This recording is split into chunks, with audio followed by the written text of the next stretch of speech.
On acclame très fort pour le roi des rois. On peut s'asseoir dans la présence du Seigneur. Bonjour à tous. Nous sommes dans la joie ce matin, nous sommes dans l'allégresse ce matin. Car la parole de Dieu nous dit, je suis dans la joie. C'est David qui disait qu'il était dans la joie quand on lui dit, allons dans la maison de l'Éternel. Nous aussi ce matin, nous sommes dans la joie, parce que nous sommes dans la maison de l'Éternel. Nous sommes dans la joie parce que nous savons qu'il est doux et agréable pour des frères et des sœurs de demeurer ensemble.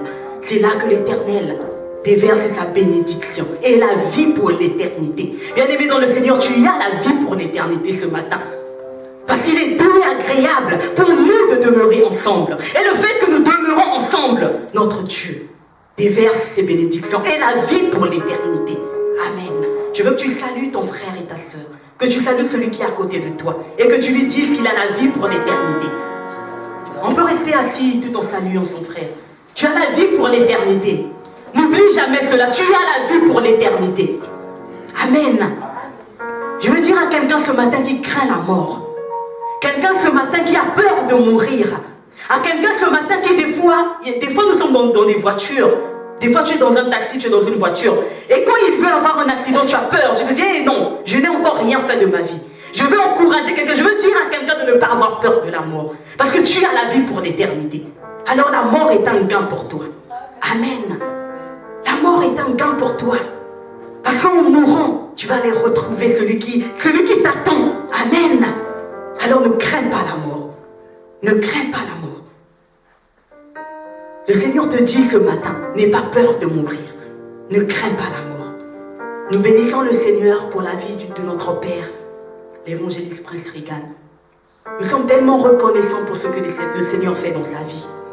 Nous bénissons le Seigneur pour sa vie. Nous prions tous les jours que le Seigneur le garde, que le Seigneur le fortifie.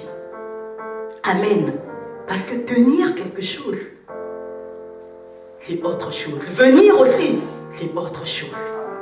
Alors que le Seigneur le bénisse. C'est un exemple pour nous. Que le Seigneur le bénisse abondamment. Qu'il dirige ses pas, qu'il étende sa main. Nous bénissons aussi le Seigneur. Je bénis aussi le Seigneur pour ta présence en ces lieux. Je dis merci à Dieu pour la merveilleuse personne que tu es. Je dis merci à Dieu pour le fait que tu es venu, tu es répondu présent. Pour écouter les oracles du Seigneur. Pour honorer ton Dieu. Pour glorifier ton Dieu. Pour le célébrer, pour le louer. Je dis merci au Seigneur pour ta vie. Comme nous savons tous que nous sommes au dernier jour, c'est le deuxième jour de notre séminaire. Ephata, ouvre-toi. Amen. Je veux que tu dises, Ephata, ouvre-toi. Je veux que tu dises, Ephata, ouvre-toi. C'est le thème de notre séminaire. Il est waouh. Ouvre-toi. Bien-aimé, c'est fort. Est-ce qu'il y a quelqu'un qui a été béni le premier jour de ce séminaire? Est-ce qu'il y a quelqu'un à qui Dieu a fait du bien, énormément du bien? Depuis le premier jour de ce séminaire, moi, le Seigneur m'a fait énormément du bien. Il m'a fait énormément du bien. Voilà pourquoi je ne suis pas égoïste, je vais partager avec toi ce que le Seigneur a fait dans ma vie. Amen. Nous allons très rapidement ouvrir nos Bibles dans le livre de Matthieu 12, versets 22 à 30.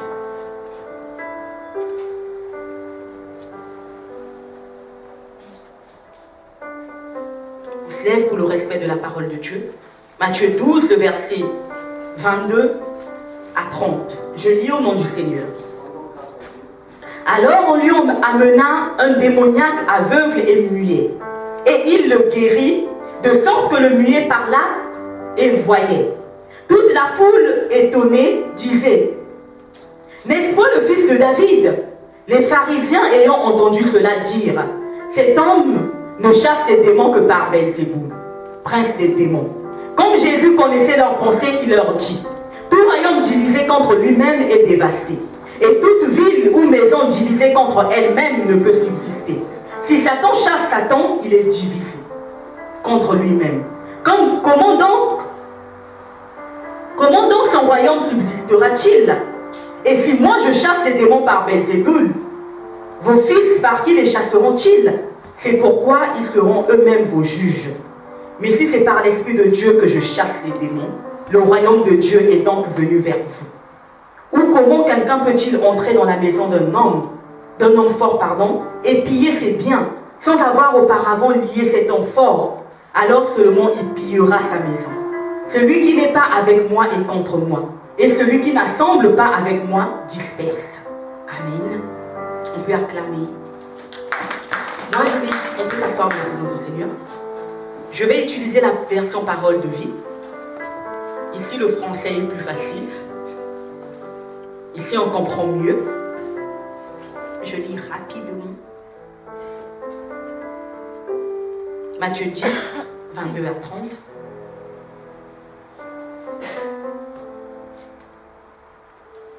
Matthieu 12, 22 à 30. Des gens amenèrent à Jésus un homme qui est aveugle et muet à cause d'un esprit mauvais. Jésus le guérit. Alors l'homme se met à parler et il voit clair. Toutes les foules sont très étonnées et elles dirent: cet homme est peut-être le fils de David. Mais quand les pharisiens entendirent cela, ils disent: cet homme ne chasse les esprits mauvais qu'avec le pouvoir de Satan qui est leur chef. Jésus connaît leurs pensées et il leur dit: quand les habitants d'un royaume font la guerre entre eux, ce royaume est détruit. Quand les gens de la ville ou d'une famille se battent entre eux, cette ville ou cette famille ne peuvent pas continuer à exister. Si Satan, l'esprit du mal, chasse l'esprit du mal, il est en guerre contre lui-même. Alors comment son royaume peut-il continuer à exister? Vous dites, c'est Satan qui lui donne le pouvoir de chasser les esprits mauvais. Mais alors, qui donne à vos enfants, à vos amis, le pouvoir de chasser ces esprits? Ainsi, vos amis eux-mêmes montrent que vous avez tort. Mais moi, c'est l'Esprit de Dieu qui me donne le pouvoir de chasser les esprits mauvais. Le royaume de Dieu est donc arrivé jusqu'à vous.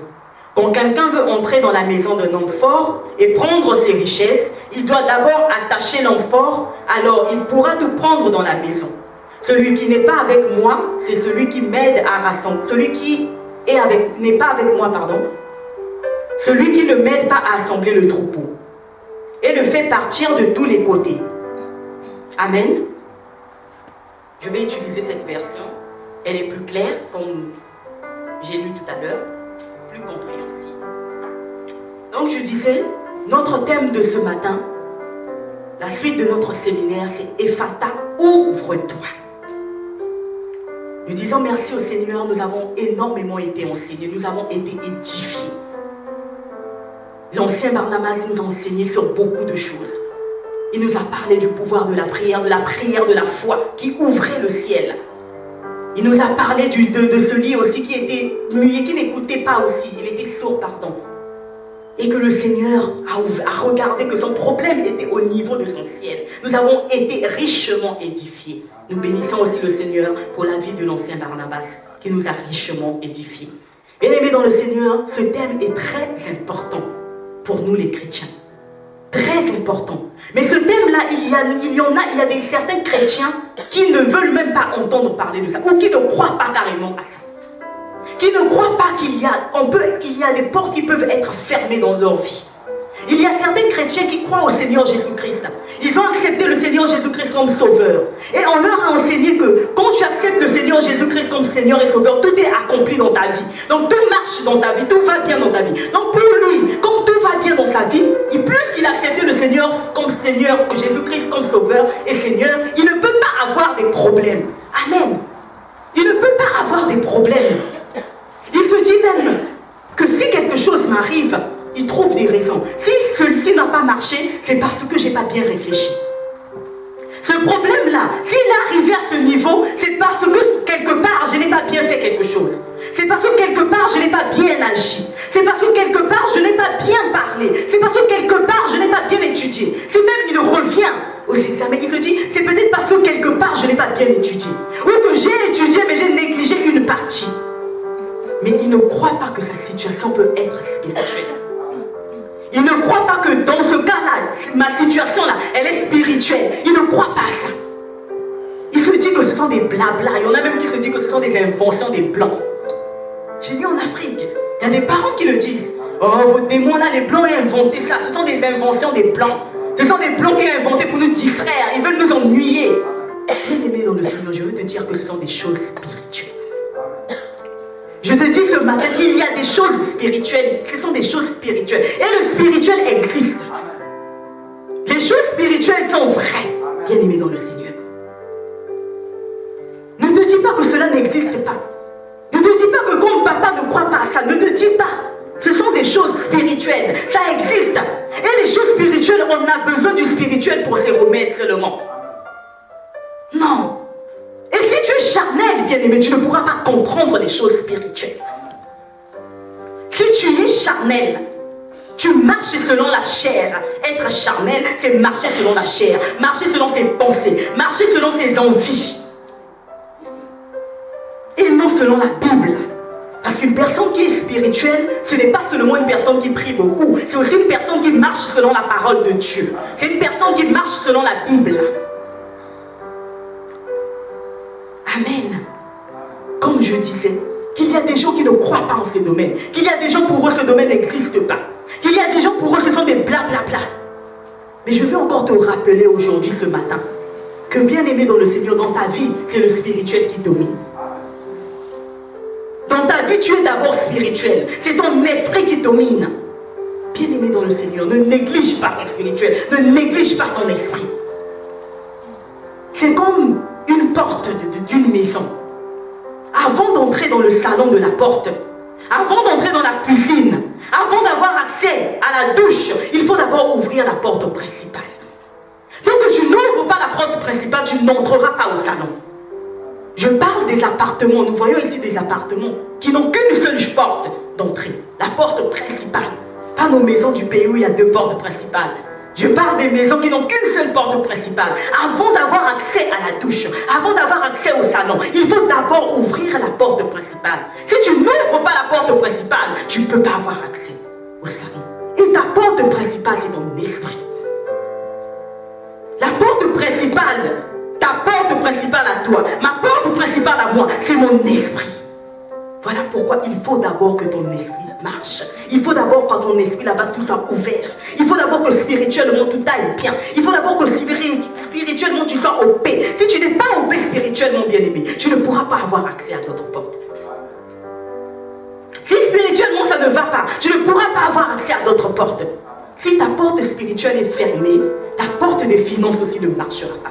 Ta porte des études aussi ne marchera pas. Ta porte de ta vie aussi ne marchera pas. Ça te déçoit, mais c'est la vérité. Amen. La parole de Dieu n'est pas toujours censée nous faire du bien. Au début, amen. Elle est là pour nous faire du bien. Mais quand on la reçoit, nos âmes ne sont toujours pas contentes. Mais c'est ça la vérité. Quand ton spirituel ne va pas bien, quand spirituellement tu es malade, quand spirituellement ça ne va pas, spirituellement tout est fermé, spirituellement tout est bloqué, bien aimé dans le Seigneur, tu ne peux pas aussi aller bien physiquement. Ton physique aussi n'ira pas bien.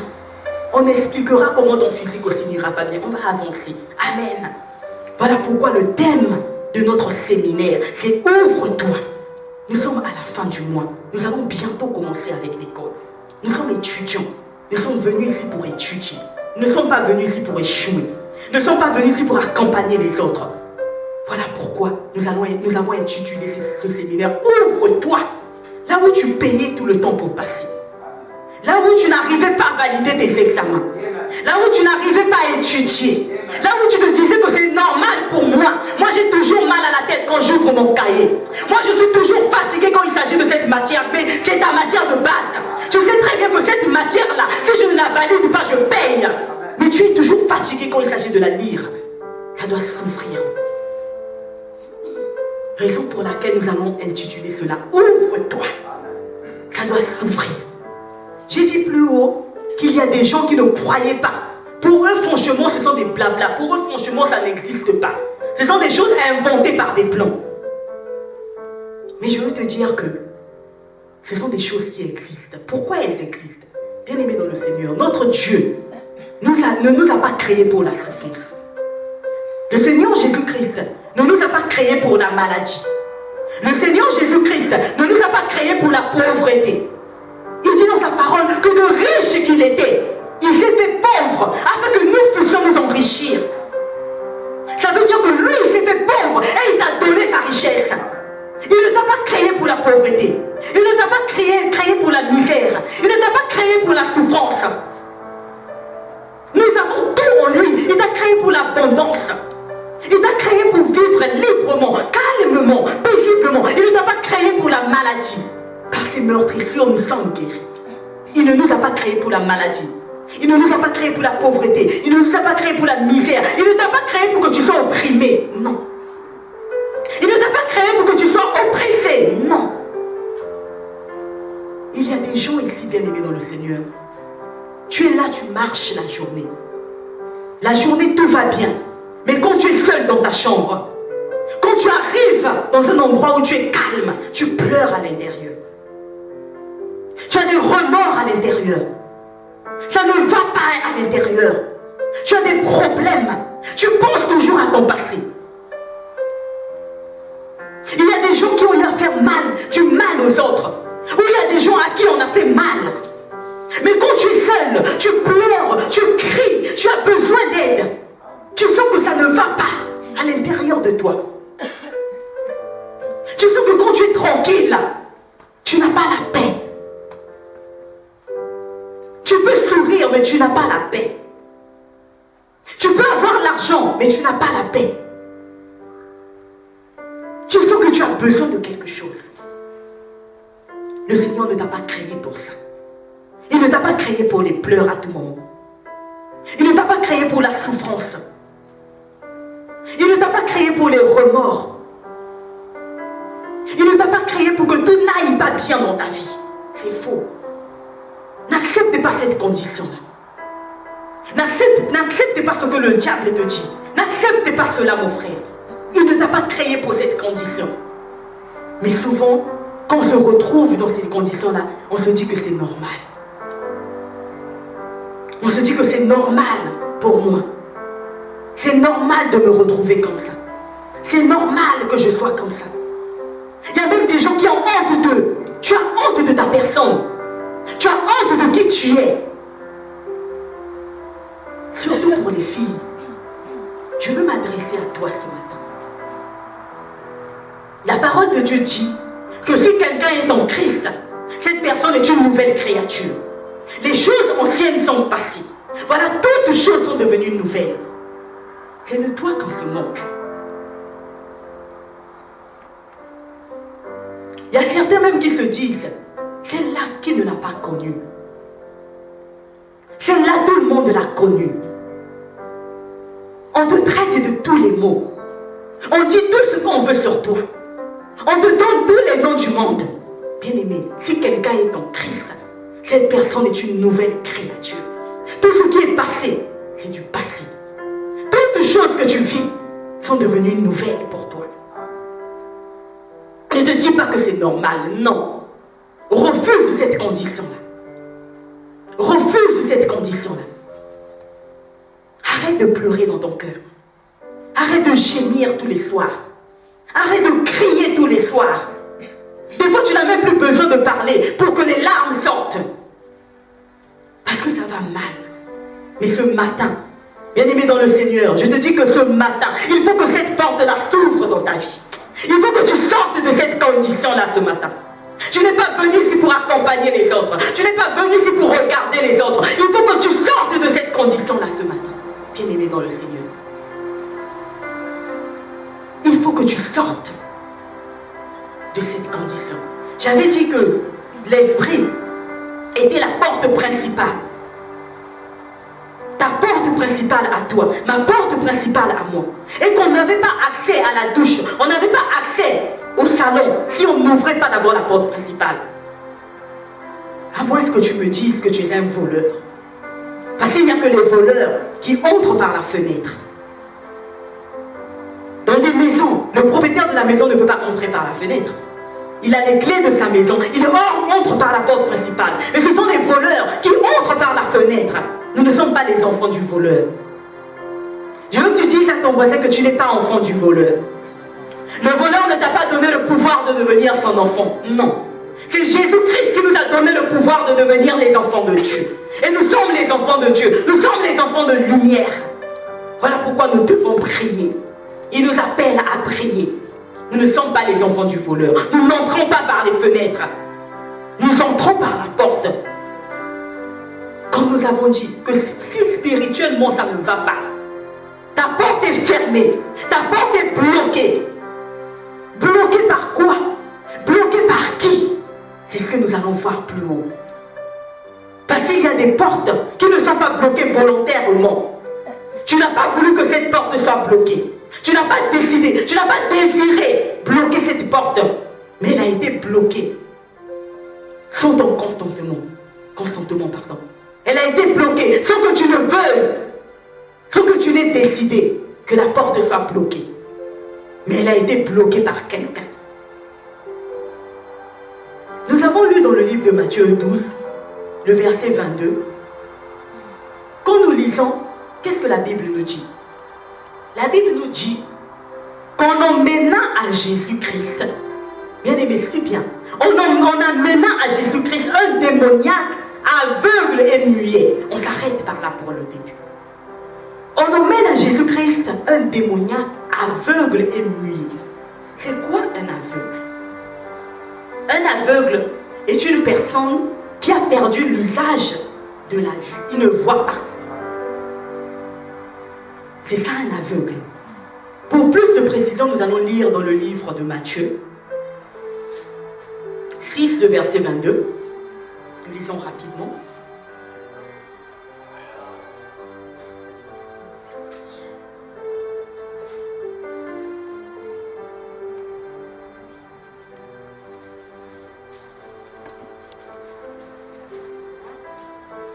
Matthieu 6, le verset 22. La Bible nous dit, l'œil est la lampe du corps. Si ton œil est en bon état, tout ton corps sera éclairé. Bien aimé, suivons ce que la Bible nous dit. Que l'œil est la lampe du corps. Que si ton œil est en bon état, tout ton corps sera éclairé. À quoi sert la lampe? La lampe sert à éclairer, tout le monde le sait. À éclairer quoi? Une personne, un chemin, une route, une voie. Donc c'est avec la lampe, c'est dans le noir avec la lampe qu'on arrive à détecter que soit on est dans le faux ou on est dans le vrai. Amen. C'est avec la lampe qu'on arrive à détecter le chemin où on va. Quand on est dans le noir. C'est avec la lampe qu'on sait que s'il y a un trou devant moi, je peux tomber ou pas. Mais si je n'ai pas de lampe et que je marche dans le noir, je ne pourrai pas savoir si je suis dans le trou, dans le faux ou dans le vrai. Mais ici la Bible nous dit que cette personne ne voyait pas, cette personne était aveugle. Que tu étais aveugle, que tu ne voyais pas. Que j'étais aveugle, que je ne voyais pas. Une personne aveugle ne peut rien faire de par elle-même. Une personne aveugle est une personne qui a toujours besoin des gens. Une personne aveugle, nous voyons même ici là que les aveugles sont conduits par des chiens. Bien aimés dans le Seigneur. Les aveugles sont conduits par des chiens. Donc si le chien aujourd'hui, qui conduit l'aveugle, décide de s'arrêter et de parler avec ses amis, la personne là restera là et attendra que le chien décide d'avancer. Donc en réalité, si on voit bien cette personne est esclave. Un aveugle, c'est aussi une personne qui est esclave. Un aveugle, c'est aussi une personne qui marche dans le faux. C'est aussi une personne qui n'a pas la vérité. Parce que si on met des écrits là, il ne pourra pas voir. Tout ce qu'on mettra devant lui, il ne saura pas distinguer. Il marche dans le faux. Il ne marche pas dans la vérité. Il est dépendant. Il est esclave. C'est ça aussi un aveugle. Mais il y a quelqu'un qui me dira, moi je vois, puisque là tu vois, ça veut dire que je ne peux pas être aveugle. Ça veut dire qu'il ne s'agit pas de moi. Parce que s'il s'agissait de moi, effectivement, j'allais bien, je devais être aveugle. Puisque là je vois, ça veut dire que je ne suis pas aveugle. Mais il y a aussi des aveugles spirituels. Physiquement tu vois, mais spirituellement tu ne vois pas. Certains aussi me diront que, j'ai dit tout à l'heure, que quand spirituellement ça ne va pas, physiquement aussi ça ne doit pas forcément pas aller. Amen. Donc ça veut dire que si spirituellement je suis aveugle, physiquement aussi je dois être aveugle. Amen. Donc ça veut dire que je me contredis. Amen. Certains se diront cela. Non. les répercussions ne sont pas obligées d'être dans le même domaine. Quand spirituellement tu es aveugle, ça ne veut pas dire que physiquement aussi tu seras aveugle. Mais c'est quoi un aveugle spirituel? Parce qu'il faut que je te dise ce que c'est qu'un aveugle spirituel afin que tu saches si tu te retrouves dans cet état ou pas. Parce que je ne peux pas venir te dire qu'il y a des aveugles spirituels sans pourtant que tu saches si tu es réellement aveugle spirituel ou pas. Parce que chacun a son cas. Il y en a qui sont aveugles, d'autres ne le sont pas. Amen. Un aveugle spirituel, tu sauras que tu es un aveugle spirituel si et seulement si tu as un sentiment de rejet. Le Seigneur a insisté sur ça. Tu as un sentiment de rejet. Tu as un sentiment d'abandon. Tu sens que les gens t'ont rejeté. Tu sens que les gens t'ont abandonné. Tu te sens seul, tu sens la solitude. La parole de Dieu nous dit que le Seigneur a été abandonné pour que nous soyons acceptés. Dieu a abandonné son Fils à la croix. Il a dit lui-même, mon Dieu, pourquoi m'as-tu abandonné? Il a abandonné Jésus afin que toi tu sois accepté. Alors pourquoi encore ce sentiment de rejet? Pourquoi encore ce sentiment d'abandon? Il y a des gens qui sentent qu'on ne les aide pas assez. Il y a des gens qui sentent qu'on ne me vient pas en aide. Ils sentent que moi les gens ne m'aiment pas. Ils sentent que moi les gens ne font pas assez pour moi. Ils se sont abandonnés, ils se sont délaissés, ils se sont à l'écart. Tu es un aveugle spirituel. Spirituellement, tu ne vois pas. Pourquoi? Spirituellement, tu ne vois pas. Bien aimé, nous avons dit ici qu'un aveugle est dépendant des gens. Nous avons dit qu'un aveugle, c'est un esclave. En effet, tu te sens abandonné parce que tu dépends tellement des gens. Tu te sens délaissé parce que tu dépends tellement des gens. Malgré l'amour qu'on peut te montrer, malgré l'aide qu'on peut t'apporter, tu veux toujours plus. Il y a des gens qui sont comme ça. Malgré ce qu'on peut faire pour toi, tu en demandes toujours plus. Aujourd'hui, bien aimé dans le Seigneur, je peux avoir besoin de quelque chose.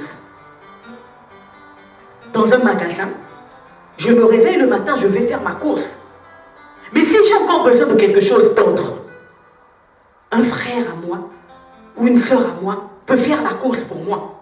Et quand elle arrive, qu'est-ce que je fais? Je dis merci, je bénis le Seigneur pour sa vie. Mais un aveugle ne peut pas le faire. Un aveugle, il est dépendant, il dépend des gens. Donc quand quelqu'un ne fait pas pour lui, ils se sont rejetés, ils se sont abandonnés. Parce qu'il se dit que, en réalité, tu sais que je suis dans l'incapacité de le faire. Donc tu es censé tout faire pour moi. Bien-aimé dans le Seigneur, je veux parler à quelqu'un qui se sent rejeté. Je veux parler à quelqu'un qui a accepté le Seigneur Jésus-Christ dans sa vie. Mais tu te sens abandonné, tu te sens seul, tu te sens rejeté, tu sens qu'on ne t'aime pas, qu'on ne te vient pas en aide. Bien-aimé, tu ne vois pas. Parce que le Seigneur Jésus-Christ, c'est lui qui nous éclaire. Quand tu as le Seigneur Jésus-Christ, tu ne peux pas te sentir abandonné. Quand tu as le Seigneur Jésus-Christ dans ta vie, tu ne peux pas te sentir délaissé. Quand tu as le Seigneur Jésus-Christ dans ta vie, tu ne sens pas qu'on ne t'aide pas. Parce qu'en réalité, tu ne fais rien de par toi-même. C'est lui qui fait tout pour toi. Mais comment tu te sens encore délaissé? Comment tu te sens encore abandonné? Comment tu veux encore que le monde entier t'aide? Si le frère X n'a pas fait pour toi, tu es culpabilisé. Si la sœur Y n'a pas fait pour toi, tu ne veux plus le parler à la sœur ou au frère. Il y a un problème, mon frère. Il y a un problème, ma sœur. Spirituellement, tu es aveugle. Mais attention, mon frère, ma sœur, je ne viens pas pour te faire peur. Parce qu'il y a des gens qui n'aiment pas cet état-là. Je ne viens pas pour t'effrayer. Je ne viens pas pour te faire peur. Non. La parole de Dieu vient pour te délivrer. La parole de Dieu vient pour te libérer. Je viens t'annoncer cela afin que tu sois libéré de cet état. Je viens t'annoncer cela afin que tu sois délivré de cet état. Afin que tu sortes de cet état. Parce que le Seigneur veut te sortir, veut te tenir la main, veut te libérer, il veut te délivrer. Il ne veut pas que tu t'enfonces dans cet état. Ça, c'est le premier cas. le cas des aveugles, le cas de ceux qui ne voient pas spirituellement. La Bible déclare, on continue, Matthieu 12, toujours sur le même passage, on dit qu'il était aveugle et muet. Cette personne avait des problèmes spirituels. Il y en a en ces lieux qui ont des problèmes spirituels. Nous avons des problèmes spirituels, mon frère. Nous avons des problèmes, ce sont des choses qui existent. Nous venons des familles. Ne te dis pas seulement que c'est le fait que tu viens d'une famille africaine. Même les blancs ont des problèmes spirituels. Nous venons des familles. Nous avons autrefois appartenu à l'ennemi, esclaves du diable. Il y a des familles qui avaient signé des pactes. Il y a des familles qui avaient donné des générations. Il y a des familles qui avaient donné toutes les filles. Il y a des familles qui avaient donné tous les garçons. Il y a des familles qui avaient dit pas de réussite. Il y a des familles qui avaient dit il n'avancera pas à l'école.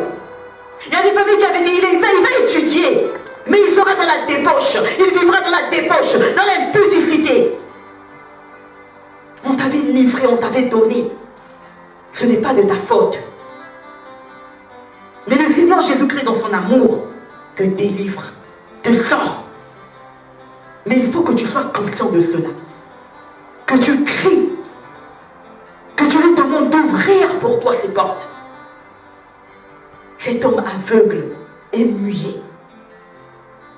Un muet, c'est quoi? Une personne muette est une personne qui ne parle pas. Est une personne qui ne parle pas. On peut aussi bien aimer dans le Seigneur être muet spirituellement. Comme je l'ai dit, aveugle, tu ne parles pas, tu ne vois pas. Spirituellement. Muet aussi. Spirituellement, tu ne parles pas. Tu ne parles pas le langage spirituel. Spirituellement, tu ne parles pas. Bien aimé dans le Seigneur, nous avons été enseignés ici que pour parler, il faut avoir écouté quelque part. C'est comme une personne qui veut apprendre la langue russe, mais qui vit par exemple, je prends un pays d'Afrique, qui vit au Ghana par exemple. Il vit au Ghana, mais il veut apprendre la langue russe. C'est vrai qu'il dira quelques mots, mais il ne parlera pas couramment la langue. Pourquoi? Parce que là-bas, il n'écoutera pas le russe. Là-bas, il écoutera leur langue. Donc pour qu'il parle correctement, pour qu'il parle couramment la langue russe, qu'est-ce qu'il faut qu'il fasse? Qu'il vive dans un pays où on parle la langue, afin qu'il écoute et qu'il répète ce qu'il a écouté. Bien-aimé dans le Seigneur, il y a des gens qui sont au pied du Seigneur. Parce que nous avons dit que pour parler, il faut que tu écoutes. Il y a des gens qui sont au pied du Seigneur. Il y a des gens qui prient. Il y a des gens qui méditent la parole de Dieu. Il y a des gens qui écoutent les oracles du Seigneur, mais qui ont du mal à parler, mais qui ont du mal à transmettre ce qu'ils écoutent. Parce que leurs bouches sont fermées. Tu écoutes les oracles du Seigneur. Quand tu pries, le Seigneur te donne des directives précises. Quand tu pries, le Seigneur te dit ce qu'il faut faire. Quand tu pries, tu reçois des messages.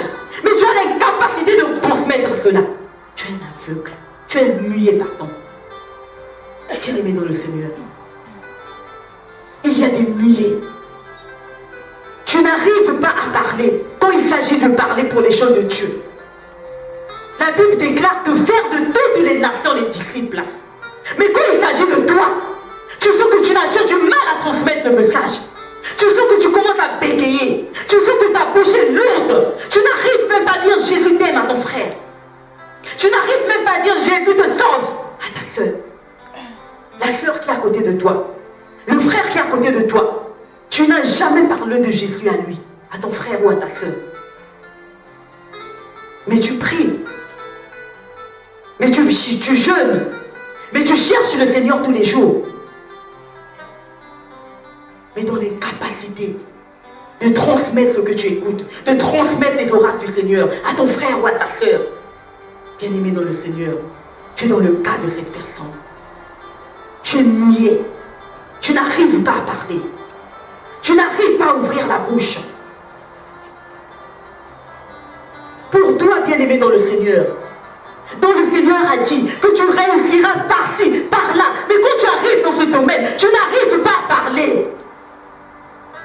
Il y a certaines personnes, tu arrives devant le professeur, je dis que tu n'arrives pas à parler. Tu regardes le prof, tu as étudié, tu regardes le prof, tu n'arrives pas à parler. Dès que tu sors, la réponse t'est soufflée. Je te dis, mais qu'est-ce qui n'a pas marché? Mais pourtant, celle-là, je la connaissais. Mais pourtant, c'était une question facile. Mais pourtant, je pouvais répondre. Pour toi, tu es toujours bête devant les Russes. Devant le prof, tu es toujours idiot. Il y a des gens même qui se disent, moi, j'étais pas comme ça. Hein. Moi, j'étais intelligent. Moi, j'étais pas comme ça. Mais devant les profs, tu es devenu bête. Devant les profs, tu es devenu idiot. Le plus idiot même de la classe, c'est toi. Bien-aimé dans le Seigneur, il y a un problème. Il y a quelque chose qui ne va pas. Tellement on accepte cette situation-là. Tellement on se dit, oui, c'est la langue russe qui est difficile. Donc je n'arrive pas, le russe m'a tellement frappé. J'ai appris d'autres langues, mais le russe, vraiment, je n'ai pas pu l'apprendre. Pourquoi? C'est la limite, c'est la fin. Et ceux qui ont appris la langue, là, comment ils ont fait? Parce qu'il y en a qui parlent très bien la langue. Comment ils ont fait, eux? Parce que tu sais très bien, l'ennemi sait bien que c'est à partir de la langue que tu pourras t'exprimer.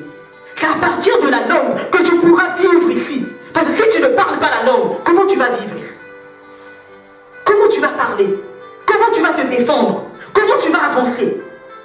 Tu ne pourras pas avancer. Tu seras limité, esclave des gens. Pour faire quelque chose, tu auras toujours besoin de quelqu'un. Pour aller quelque part, tu auras toujours besoin de quelqu'un. Et si la personne ne t'accompagne pas, tu ne bouges pas. Tu es limité. Bien-aimé, dans ta vie, il faut que cette situation cesse. Le je n'arrive pas à m'exprimer. Le je n'arrive pas à ouvrir ma bouche. Le je n'arrive pas à parler. Je n'arrive pas à faire ci. Non, non, non, non, non, non.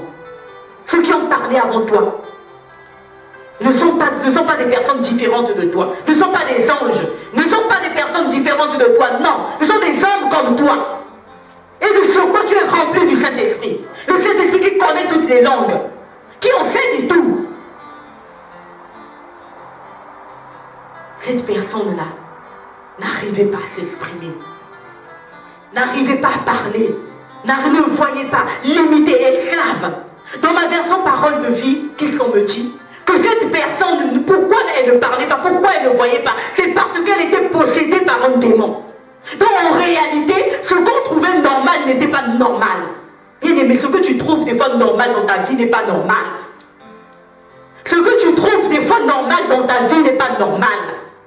Il y a une personne ici, le Seigneur me dit qu'il y a des gens, vous voyez, chez nous au pays, c'est courant.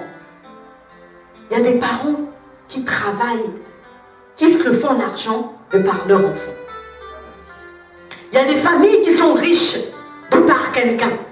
Donc toi, tu es esclave, tu travailles pour la personne, tu travailles pour la famille. Mais toi, en fait, tu es chouchouté. Tu es vraiment gâté, tu es gâté, comme je dis bien, tu es chouchouté. Parce que tu travailles pour quelqu'un. Parce que tu travailles pour eux. Est-ce que quelqu'un me comprend? Tu travailles pour eux, tu travailles pour quelqu'un. Mais en réalité, c'est un échange. Toi, tu travailles pour eux, mais tes portes sont bloquées. Je ne sais pas ce qui est bloqué dans ta vie. Je ne sais pas ce qui est fermé dans ta vie. Je ne connais pas tous les domaines de ta vie. Je ne peux voir tous les domaines de ta vie. Mais au moment que je suis en train de parler, tu me comprends, tu me saisis. Tu sais que ce domaine-là est fermé pour moi. Tu sais que ce domaine-là, j'ai des limites. Tu sais que ce niveau-là, je n'arrive jamais. Je peux arriver. Je peux tenir cette somme. Ou je peux faire ceci. Je peux parler comme ci. Mais je n'arrive pas. J'ai une limite. Et tu connais ta limite. Tu sais que quand j'arrive à ce niveau-là, je m'arrête toujours. Il y a des gens comme ça. Mais le Seigneur me dit que c'est la fin de leur règne dans ta vie. Je veux que tu dises à ton voisin que c'est la fin de leur règne dans ta vie. C'est la fin de leur règne dans ta vie. Les ténèbres ne régneront pas toujours. La Bible déclare que les ténèbres ne régneront pas toujours. Les ténèbres peuvent régner dans ta vie. Mais les ténèbres ne régneront pas toujours. Parce qu'il y a début et une fin à toute chose. Les ténèbres ne vont pas régner toujours dans ta vie. C'est la fin de leur règne dans ta vie. La situation de cet homme-là, ta situation dont tu trouves normale, tu es encore jeune, mon frère, tu es encore jeune. Mais toi, ta situation, toi, ton problème, ce sont des vieilles femmes. Je ne sais pas pourquoi le Seigneur me demande de te dire ça. Tu es encore jeune, mon frère. Ne ris pas, mon frère. Tu es encore jeune. Mais toi, ta situation, ce sont des personnes âgées. Ta situation, ce sont des vieilles femmes. Je te dis que moi, je ne comprends pas. Les jeunes ne m'intéressent pas. Je ne comprends pas. Bien-aimé dans le Seigneur, c'est démoniaque. Je te dis que c'est normal. Chacun a son choix. Regardez comment le monde nous gaspille. Qu'est-ce qu'on dit? Non, c'est normal, chacun, la vie est un choix. Même Dieu nous donne le libre arbitre. Donc moi, je peux choisir que je veux. Je fais ce que je veux de ma vie. Oui, la vie est un choix. Mais attention à tes choix. Attention à là où tu vas, là où tu mets tes pieds. Et cette personne, il y a des situations comme ça, il y en a beaucoup. C'est démoniaque. Tu es attiré par des hommes. Tu es un homme. Attiré par des femmes. Tu es une femme. Bien-aimé, il faut que ça cesse dans ta vie. Il y en a même qui prient. Il est jeune, mais il n'arrive pas. Il n'arrive pas, je dis bien qu'il n'arrive pas. Parce que c'est un démon qui a l'auteur de cela. C'est un démon qui a l'auteur de cela. Comme la situation de ce muet-là. Certains se diront, mais il y en a qui sont nés comme ça, il est né aveugle. Le Seigneur ne nous a pas envoyés ici là pour venir naître aveugle. Non, il ne t'a pas envoyé ici pour venir naître muet. Comment tu vas annoncer l'évangile? Comment tu vas parler de Dieu? Comment tu vas faire le travail? Si tu ne vois pas, si tu ne parles pas, comment tu vas faire le travail? Il ne nous a pas envoyés pour être aveugles. Il ne nous a pas envoyés pour être muets. Il ne nous a pas envoyés pour être sourds. Il ne nous a pas envoyés pour être limités. Il ne nous a pas envoyés pour la dépression. Parce que quand tu es stressé, tu es dépressé, tu ne peux pas travailler, tu ne peux rien faire. Tu ne peux rien faire. Quand il n'y a pas la joie, il n'y a pas la paix dans ton cœur, tu ne peux rien faire. Il ne t'a pas envoyé pour ça. Il ne nous a pas envoyés pour ça. Voilà pourquoi il guérit toutes sortes de maladies. Tout blocage, il l'ouvre. Toute porte fermée, il l'ouvre. Tout ce qui ne va pas, il résout. Il n'y a rien que le Seigneur ne puisse pas faire, mon frère. Il n'y a rien que le Seigneur ne puisse pas faire. Il n'y a pas un domaine où lui dit qu'il est limité, où il dit qu'il ne peut pas, où il dit que ça en tout cas va voir un homme, où il dit que ça va voir quelqu'un. Non, il fait tout. Notre pauvre homme, la parole déclare, on emmena auprès de Jésus. Ce matin, tu es auprès de Jésus. On emmena cet homme auprès de Jésus. Bien aimé, ce matin, tu es auprès de Jésus. Ce matin, je veux te dire que tu es auprès de Jésus. Je veux que tu aies de l'assurance. Je veux que tu crois. Je veux que tu aies confiance. Parce que ce matin, tu es auprès de Jésus. On emmena cet homme auprès de Jésus. Et Jésus le guérit. Tu es auprès de Jésus. Et Jésus fera pour toi. On continue. La Bible dit que toute la foule, étonnée, disait, n'est-ce pas le fils de David? Les pharisiens ayant entendu cela dire, cet homme ne chasse les démons que par Belzéboul, presque les démons. Bien aimé, cette partie, je me suis arrêtée là. Je me suis dit, mais pourquoi, si nous voyons bien l'histoire de Jésus, il n'avait pas de problème avec les hommes. Jésus n'avait aucun problème avec les hommes. Les prostituées, les adultères, tout ce que nous connaissons là. Jésus n'avait pas de problème avec eux. Quand il disait venez à moi, il parlait de tout le monde, toute catégorie de personnes mais disposées. Mais Jésus avait toujours des problèmes avec les pharisiens. Si on voit les pharisiens étaient toujours là en train de créer des problèmes à Jésus. Toujours en train de dénoncer les œuvres de Jésus. Toujours en train de dire que Jésus fait ceci. Toujours en train de dire qu'il fait mal. Rappelons-nous que les pharisiens, c'était les disciples de Moïse. Amen. C'était les disciples de Moïse. Mais pourquoi ils avaient toujours des problèmes avec Jésus? Parce qu'ils avaient déjà élevé quelqu'un. Parce que Moïse élevé. Un disciple, c'est quelqu'un qui te domine. Tu fais la volonté de quelqu'un. Donc eux, ils faisaient déjà la volonté de quelqu'un. Ils avaient déjà élevé Moïse. Donc ils ne pouvaient plus élever Jésus. Souvenons-nous qu'on ne peut pas servir deux maîtres à la fois. Soit tu aimeras l'un et tu haïras l'autre. Donc eux, ils avaient déjà un maître.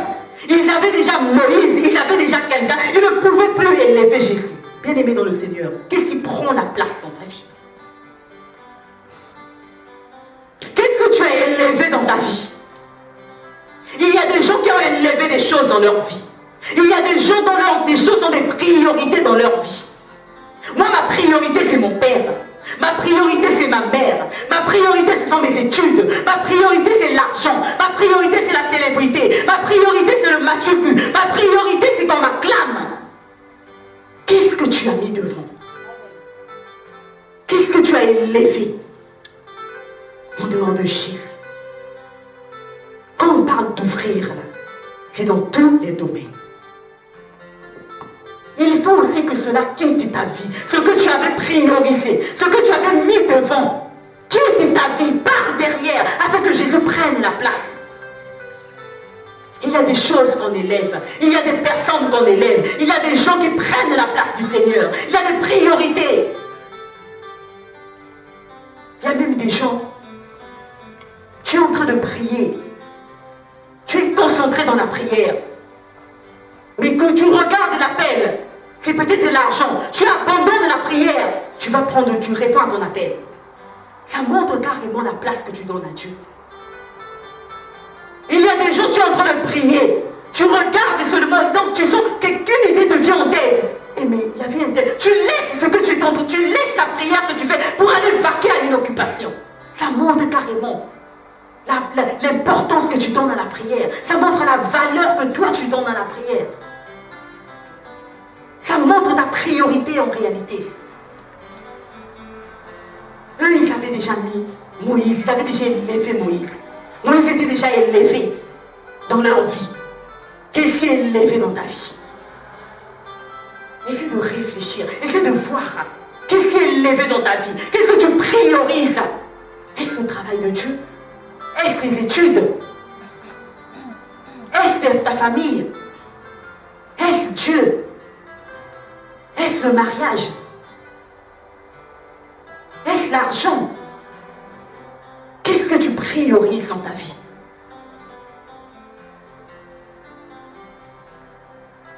Et qu'est-ce qu'ils disent? Ils disent à Jésus que... Ils disent aux gens que celui-là, il chasse les démons par Belzéboul. Le prince des démons. Mais Jésus leur dit que si moi je chasse les démons par Belzéboul, vos enfants, vos amis, par qui chasseront-ils les démons? Mais bien aimés, suivons ceci. Les pharisiens là, les disciples de Moïse, en public, qu'est-ce qu'ils font? Qu'est-ce qu'ils faisaient en public? En fait, ils étaient vraiment hypocrites. Suivez ceci. En public, qu'est-ce qu'ils font?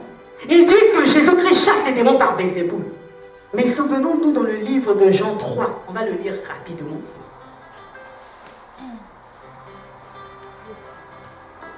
Jean 3, à partir du verset 1.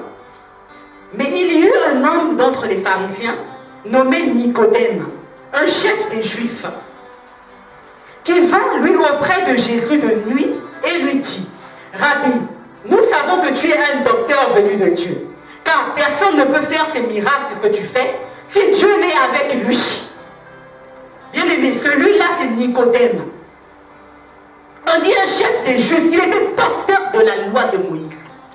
Donc les pharisiens là-bas aussi, ils étaient disciples de Moïse. Donc en réalité, ils avaient un même maître. Amen. Ils avaient un même maître. Mais qu'est-ce que Nicodème fait? Il vient voir Jésus. Mais ce qui attire notre attention, c'est qu'il vient voir Jésus de nuit. Bien aimé dans le Seigneur, il ne vient pas voir Jésus de jour, mais il vient voir Jésus de nuit. Mais pourtant les pharisiens, qu'est-ce qu'ils font quand ils veulent faire les œuvres de Jésus, faire les œuvres? Il dit à Jésus que tu chasses les démons par Belzéboul. Ça, c'est la journée. La journée, ils disent à Jésus que tu chasses par Belzéboul. La nuit, qu'est-ce qu'ils font? Ils vont voir Jésus de nuit et ils disent que nous savons que. Il n'a pas dit je sais que, il a dit nous savons que. Donc, elle, lui, elle est docteur, elle est disciple, ils savent tous que. de lui, il allait dire je sais que. Il a dit nous savons que. Donc tout leur groupe savent que Jésus est vrai. Mais de l'autre côté là-bas, les pharisiens se permettent de dire que non, ils chassent par Belzéboul. Bien aimé, je veux attirer l'attention des gens qui parlent en public. Je veux attirer l'attention des gens qui parlent en public. Surtout quand l'information est fausse. N'ouvrons pas nos bouches pour parler en public. Parce qu'il y a certaines choses, des fois c'est faux, mais toi tu mets les commentaires en public et après tu reviendras encore démentir cela. Regardons les pharisiens. En public, qu'est-ce qu'ils font? Ils reconnaissaient pour eux que Jésus était Dieu, mais ils savaient qu'ils avaient déjà gaspillé avec le peuple. Donc ils ne pouvaient pas encore se permettre de repartir devant le peuple pour dire que Jésus est vrai. Mais on va les traiter de quoi? Parce qu'ils étaient les docteurs de la loi de Moïse. Ils étaient respectés. On va les traiter de quoi? N'ouvrons pas nos bouches, surtout en public. Parce qu'il y a certaines choses qu'on dit en public, des fois c'est faux. Des fois tu n'as pas vérifié l'information. Mais on est là rapidement, tu balances quelque chose. C'est faux. Et puis quand tu vérifies l'information, tu dis merde, mais qu'est-ce que j'ai fait? Pourtant c'était faux. N'ouvrons pas nos bouches. La sagesse aussi c'est ça. En public, là tu es là, tu donnes. Dès que tu écoutes quelque chose, oui, tu donnes. Non, écoute. Ça veut écouter ne veut pas dire parler. Tu écoutes. Que ce soit vrai ou faux, écoute seulement. Mais ne parle pas. Ne donne pas ton avis. N'ouvre pas pour toi ta bouche. Surtout quand tu ne connais pas. Tu n'as pas vérifié l'information. Ne parle pas. C'est mieux. Ne fais pas comme les pharisiens. Et qu'est-ce qui se passe encore les pharisiens qui viennent voir Jésus de nuit? Ils viennent dire à Jésus que nous savons que tu es de Dieu. Cette fois-ci, je veux m'adresser à des gens à qui on traite de faux. À des gens qu'on minimise, qu'on néglige, qu'on dit que celui-là, franchement, rien de bon ne peut sortir de lui. Bien aimé dans le Seigneur, en public, c'est ce qu'ils disent. Mais en réalité, ils viendront te voir de lui. Ils viendront, je veux que tu dises à quelqu'un, ils viendront. Mais ils ne viendront pas de jour, c'est pas vrai. Ils n'ont pas le courage de venir de jour. Ils viendront, mais ils viendront de nuit. De nuit, là, ils viendront te dire non. Nous, on reconnaît que toi, tu es vrai. On reconnaît que tu es appelé de Dieu. On reconnaît que c'est Dieu qui t'a mandaté. On reconnaît parce que si cette œuvre-là subsiste encore, c'est parce que tu es là. Si Dieu n'était pas là, en réalité, tu serais déjà mort. Avec tout ce que nous on voit de ta vie là.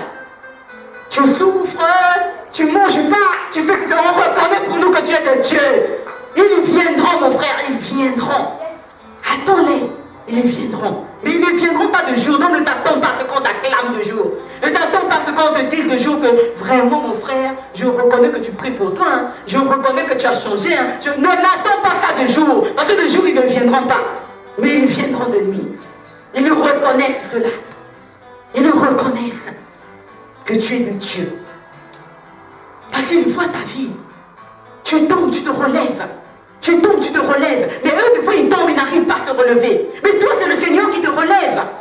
Tu tombes, tu te relèves parce que le Seigneur te relève. Ce n'est pas parce que tu décides de te relever, mais c'est parce que le Seigneur te relève. Voilà pourquoi tu es debout. Tu es toujours debout. Donc, en te voyant, ils disent, mais franchement, il n'y a que le Seigneur qui peut faire cette œuvre-là dans la vie de quelqu'un.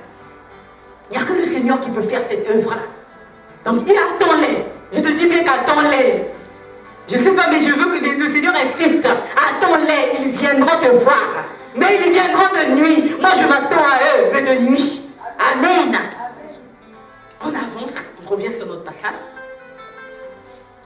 Souffrons un peu. La parole déclare, il dit, au verset 27, et moi, si je chasse les démons par Belzéboul, vos fils par qui les chasseront-ils? C'est pourquoi ils seront eux-mêmes vos juges. Il dit plus bas, je viens au 29, ou comment quelqu'un peut-il errer dans la maison d'un homme fort et piller ses biens sans avoir auparavant lié cet homme fort? Alors seulement il pillera sa maison. Bien aimé dans le Seigneur, Jésus-Christ, c'est lui-même qui parlait. Il dit qu'on ne peut pas venir dans la maison d'un homme fort, piller tous les biens de cet homme sans avoir lié cet homme-là. J'ai dit plus haut que nous, avant, on appartenait à l'ennemi. On était esclaves de l'ennemi. esclaves de l'ennemi. On l'appartenait. Je mets au passé parce que maintenant nous ne lui appartenons plus. On était esclaves de l'ennemi, on appartenait à l'ennemi. Mais la parole de Dieu dit qu'on ne peut pas venir dans la maison d'un homme fort, piller les biens. Non, Jésus ne peut pas venir dans la maison d'un homme fort, venir dans la maison de celui qui t'appartenait, venir te récupérer sans avoir lié cet homme. Jésus ne pouvait pas te sauver sans passer par la croix. Non. Jésus ne pouvait pas te donner le pouvoir de crier ouvre-toi sans passer par la croix. Non. Il fallait d'abord qu'il lie cet homme-là à la croix. Qu'est-ce qu'il fait à la croix? Il passe à la croix, il dépouille les autorités. Il passe à la croix, il livre publiquement les dominations. Il passe à la croix, il les livre, il les dépouille, il enlève leur pouvoir.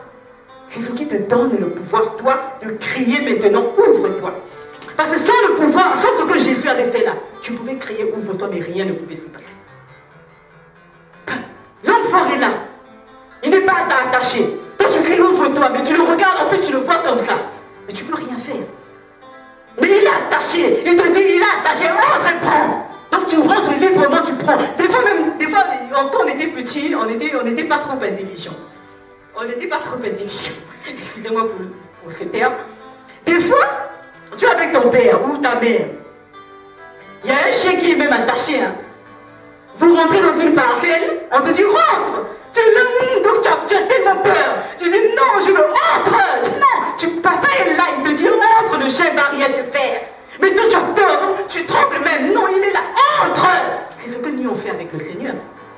Jésus-Christ a attaché Satan. Il a lié, il les a dépouillés, livrés publiquement. Il te dit va prendre. Mais tu as peur. Mais tu as peur de quoi? Mais tu as peur de quoi? Il dit rentre, va et prends. Mais toi tu es là, tu as peur, tu hésites. C'est ce que nous on fait. Quand on te dit ouvre ta bouche et déclare les paroles. Donc tu n'es même pas convaincu que ce qu'on est en train de te dire là est vrai. Tu n'es même pas convaincu que là en tout cas, dès que je parle là ça va se réaliser. Tu as peur, tu n'es même pas convaincu. C'est ce que nous faisons avec le Seigneur. Mais il dit qu'on ne peut pas rentrer dans la maison de l'enfant. Piller sa maison sans l'avoir livré. Il a livré les dominations, il a livré les autorités, il les a dépouillés. Je dis bien qu'il les a dépouillés. Il a fait de ses ennemis son marchepied. Marchepied, donc il marche sur ses ennemis. Et toi, qu'est-ce qu'il te dit? Fais tout ce que tu veux. Ah, maintenant que j'ai cette connaissance, même si je rentre dans une maison, il y a un chien, je marche librement, calmement, comme une reine, comme une princesse, parce que je sais que mon père m'a donné le pouvoir, il m'a donné l'autorité. De qui aurais-je peur? De qui aurais-je crainte si le Seigneur est pour moi? Qu'est-ce qu'un homme peut me faire si le Seigneur est avec moi? C'est cette autorité-là, c'est ce pouvoir-là que le Seigneur nous a donné. Le Seigneur leur dit encore. Le Seigneur nous dit encore. Je n'ai pas envie de dire, je n'ai pas envie de leur mettre. Je nous mets, je te mets, je me mets. Le Seigneur nous dit encore qu'il dit que si c'est par l'Esprit de Dieu que lui il chasse les démons, c'est que le royaume de Dieu est venu dans ta vie. Bien-aimé dans le Seigneur, si c'est par l'Esprit de Dieu qu'il chasse les esprits humains, qu'il chasse les démons, qu'il chasse tout ce qui te tracasse, c'est que le royaume de Dieu est venu dans ta vie. J'annonce à quelqu'un que le royaume de Dieu est venu dans ta vie ce matin. Le royaume de Dieu est venu dans ta vie ce matin. Et quand le royaume de Dieu vient dans ta vie, tu as la capacité de crier, ouvre-toi. Tu as la capacité de marcher sur les problèmes, de marcher sur les situations, de piétiner, d'écraser, de demander à la montagne de quitter. Elle quitte ta vie. Elle quitte ta vie. Toutes les portes fermées dans ta vie. Parce que le royaume de Dieu est venu dans ta vie. Le royaume de Dieu est venu dans nos vies. Voilà pourquoi nous avons la capacité de crier, de parler, de dire ouvre-toi. Le thème de notre séminaire. Nous sommes bien aimés dans le Seigneur. À la fin du mois, nous avons pris 2 jours pour remettre nos études. Est-ce que nous voyons? Nous n'avons pas que 2 jours d'école. Hein. Nous n'avons pas que 2 jours d'école. Mais nous n'avons pris que 2 jours pour prier pour nos études. Donc du premier jour au dernier jour, nous avons pris 2 jours.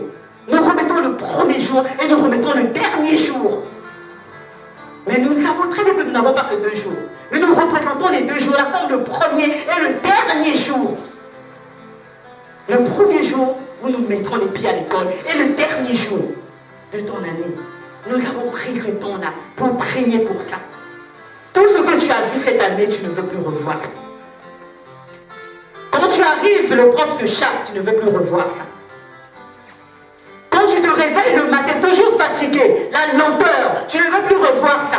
Les retards, on te chasse, tu ne veux plus revoir ça. Tu ne comprends pas ce que le prof dit, tu ne veux plus revoir ça. Tu arrives en classe d'examen, tu n'arrives pas à répondre, tu ne veux plus revoir ça. Nous avons dit, ouvre-toi. Quand toutes les portes s'ouvrent, tout ce qui est ancien, tout ce qui n'est pas de Dieu sort, afin que ce qui est de Dieu entre. Nous allons nous tenir debout. Nous qui avons écouté ce message, nous qui avons été enseignés,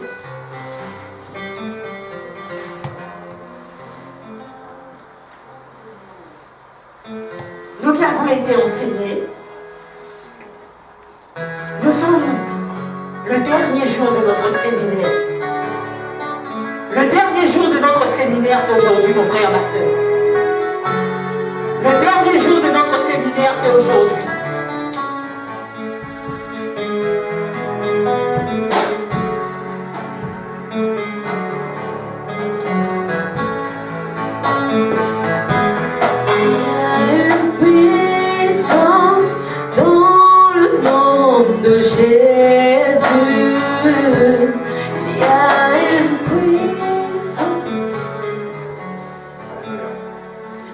Est-ce que tu peux acclamer pour le Seigneur? Tu peux t'asseoir.